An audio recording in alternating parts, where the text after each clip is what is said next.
တလင်တမယားစနစ်ကျေသုံးချင်းဆိုင်ရာဥပဒေနဲ့တနစ်ကြာပြီးမှတိုင်တန်းလို့ရပါသလား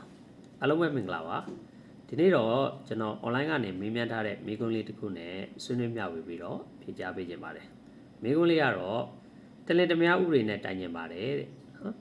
အိမ်တော်ကြီးဖောက်ပြန်သွားတဲ့သူကိုတဲ့တစ်နှစ်ကြာမှဖောက်ပြန်သွားတဲ့သူနဲ့အတူလက်ပူးလက်ကျက်နေတဲ့နေရာပေါ့နော်သို့မဟုတ်တဲ့အလုပ်နေရာသိရင်တဲ့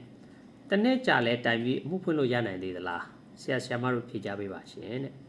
ဖောက်ပြန်သွားတဲ့သူကအမျိုးသမီးပါလို့မေးထားပါတယ်အဲ့တော့ကျွန်တော်တို့က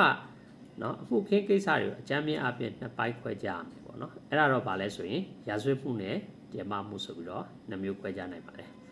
အဲ့တော့တရားမမှုတွေကတော့အချိန်ကာလကန့်သတ်ချက်တွေရှိပါတယ်အမှုမျိုးစားပေါ်မှာမူတည်ပြီးတော့ပေါ့နော်ဘယ်လိုအမှုတွေကိုဘယ်လိုအချိန်ကာလအတော်အတွင်းမှာဆွဲဆိုရမယ်ဆိုတဲ့စည်းကမ်းချက်သတ်မှတ်ချက်ရှိတယ်ပေါ့လေဒါကြောင့်တရားမမှုတွေဆိုလို့ရှိရင်တော့သတ်မှတ်ထားတဲ့အချိန်ကာလအတော်အတွင်းမှာတရားစွဲဆိုဖို့လိုပါတယ်ဒါပေမဲ့လည်းပဲရာဇဝတ်မှုတွေမှာတော့တရားမမှုတွေလိုမျိုးပေါ့နော်နှစ်ကာလအချိန်ကာလကန့်သက်ချက်မရှိပါဘူးဒါကြောင့်မလို့ဘယ်အချိန်ဘလောက်ပဲကြာပေါ့နော်ရာဇဝတ်မှုတွေကိုမှုဖွင့်တိုင်တန်းလို့ရပါတယ်တခုတော့ရှိတာပေါ့နော်နှစ်ကာလအရန်ကြာညောင်းသွားမှတိုင်နေဆိုရင်တော့သက်သေထောက်ထားတွေအားနည်းသွားနိုင်တာမျိုးတော့ရှိတယ်ပေါ့လေ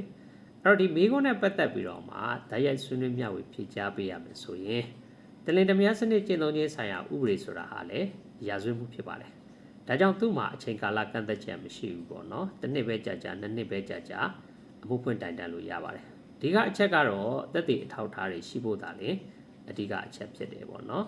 အဲ့တော့နောက်တစ်ပိုင်းမှာတော့ကျွန်တော်သက်ဆိုင်ရာခေါင်းစဉ်နဲ့ဆက်လက်ဆွေးနွေးမျှဝေဖြေကြားပေးသွားပါမယ်